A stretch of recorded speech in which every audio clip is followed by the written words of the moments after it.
because not many people will come and tell you that, oh, I had a miscarriage or I committed an abortion, we will not know that, oh, your hair loss is as a result of abortion, because people don't talk about these things, right? People don't really go out and say, oh, I terminated my pregnancy, I was pregnant, I terminated my pregnancy, or I lost my 5 month old pregnancy.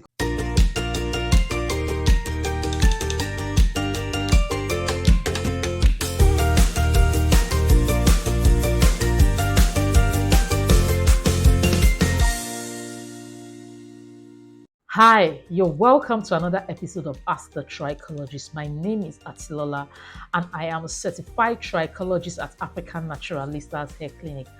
African Naturalistas is your one-stop center for all your hair and scalp needs, and what we do is we help you achieve your goal of healthy hair naturally using things like hair products, memberships, regimens, clinical services, our trichology consultations, and so much more. Anything to help you achieve your goal of healthy hair.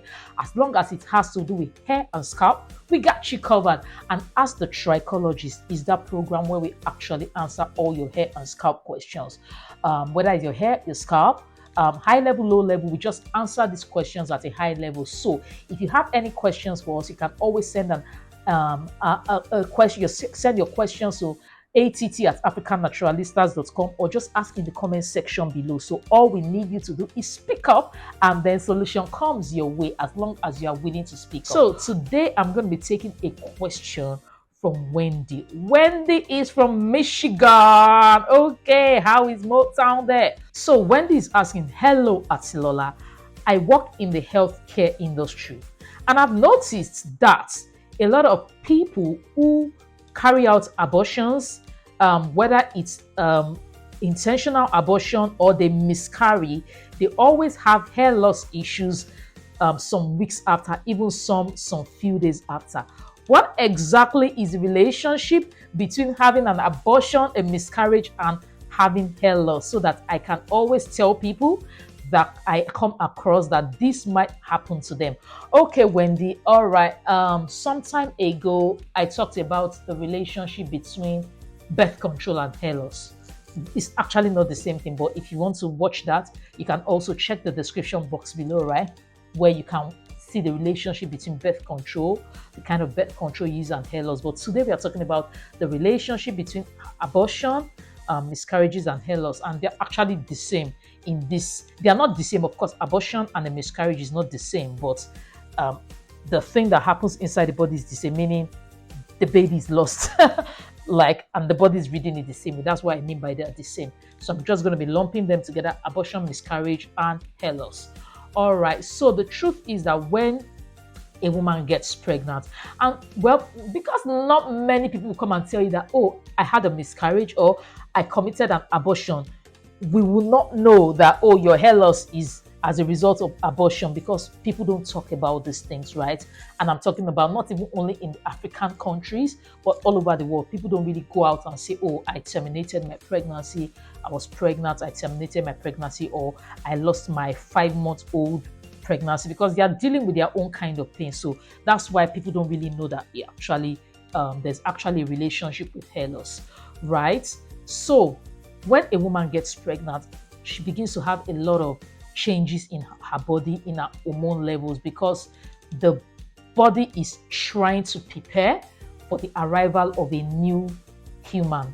So the estrogen levels increase, the androgen levels reduce, or they just stay stagnant, depending on the makeup of the woman and the issues she has been battling with before she got pregnant, right? So the lungs are shifting, the womb is shifting, the stomach is shifting, things happen in the first trimester, another set of things happen in the second trimester and the last trimester, and then the estrogen is rising, it is going high, and then getting ready for the arrival of this new human. The breasts are getting larger, estrogen is rising. That's one thing I want you to know. Estrogen is rising. The baby is growing, the estrogen is rising, right? And then the hair growth begins to happen. In many women, they begin to see like hair all over their head, like their hair is longer than usual, is fuller than usual. And one thing estrogen does is that, okay, there's the hair growth phase, there's the anagen phase, the catagen phase, and the telogen phase. Many of you might know this already, and some of you might be hearing this for the first time. So the anagen phase is the growth phase, the catagen phase is the resting phase where the hair stops growing, and then the telogen phase is where the hair falls, right? And everybody's hair goes through this entire phase. Whether you are, as long as you are alive, your hair is actually growing, resting, and shedding, growing, resting, and shedding. But what estrogen does is that it makes the hair stay in that anagen phase for a very long time. Like, that's why all your hair is fuller than usual, because almost all your hair are in the growth phase for a very long time. So the hair ceases to shed. It just stays, the shedding reduces to a very bare minimum, and it stays in that growth phase for a very long time when you are pregnant because of the rise in estrogen. So androgens make the hair grow right fast, like testosterone and all those things. The male hormones make the hair grow fast, but what the female hormones do is that they make the hair stay in that growth phase fast. They don't make it grow fast, but they make it stay in the growth phase fast. So because I don't like to get too scientific, so that I can carry everybody along, I'm just going to leave it at that.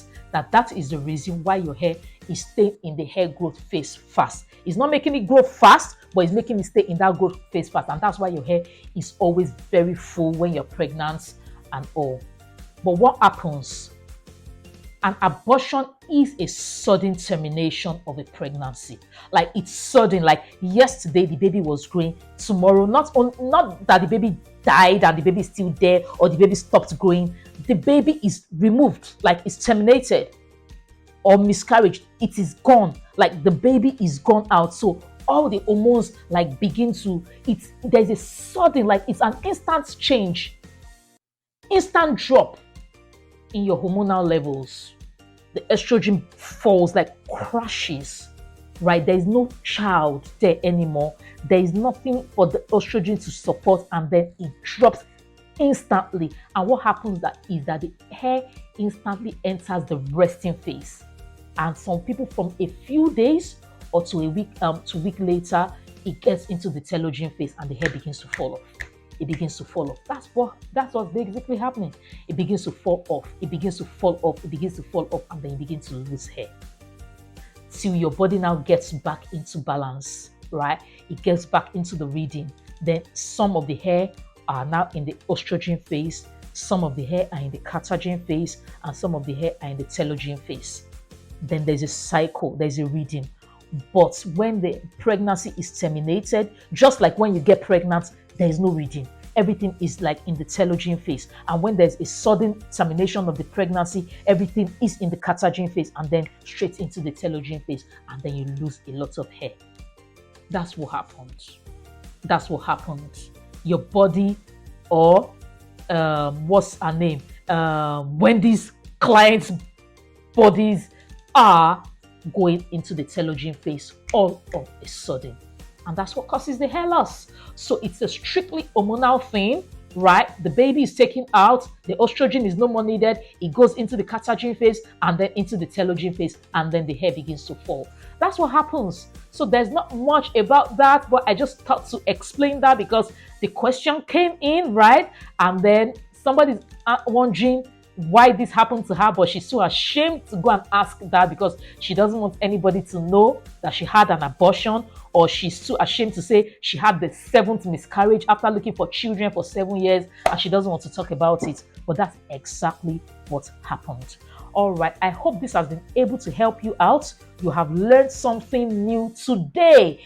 Okay, but before you go, I want you to please don't log off yet. Don't log off yet. I want you to check out our flagship courses, right? We have the Overcome Hair Loss, Alopecia, right? Overcome Scalp Disorders, Grow Your Edges Back in 6 months, the Ultimate Hair Growth Course, the Ultimate Hair Growth Course, Grow Your Hair Like a Pro, Hair Science Made Easy. They're all our flagship courses that you can take. All you need to do is just check the description box below for our flagship courses. Look at them and see the one you want to take. also, I want you to ask your questions. If you have any questions, att@africannaturalistas.com if you want to be anonymous, or ask in the comment section below. And then please, before you go, I want you to like, share, subscribe, click on the notification bell and drop a comment for us in the comment section. A love comments, right? Just encourage us so that you know that you're gaining something, right? You're gaining something from this video. Till I come your way again in the next episode of Ask The Trichologist. Maybe that will be 2025. I don't know when I'm going to publish this video, but well, either Merry Christmas in advance, or Merry Christmas right now, or Happy New Year in advance, or Happy New Year right now. I'm just batch recording this video, so I don't know when it's going to show, but bye. See you in the next episode of Ask The Trichologist. Bye.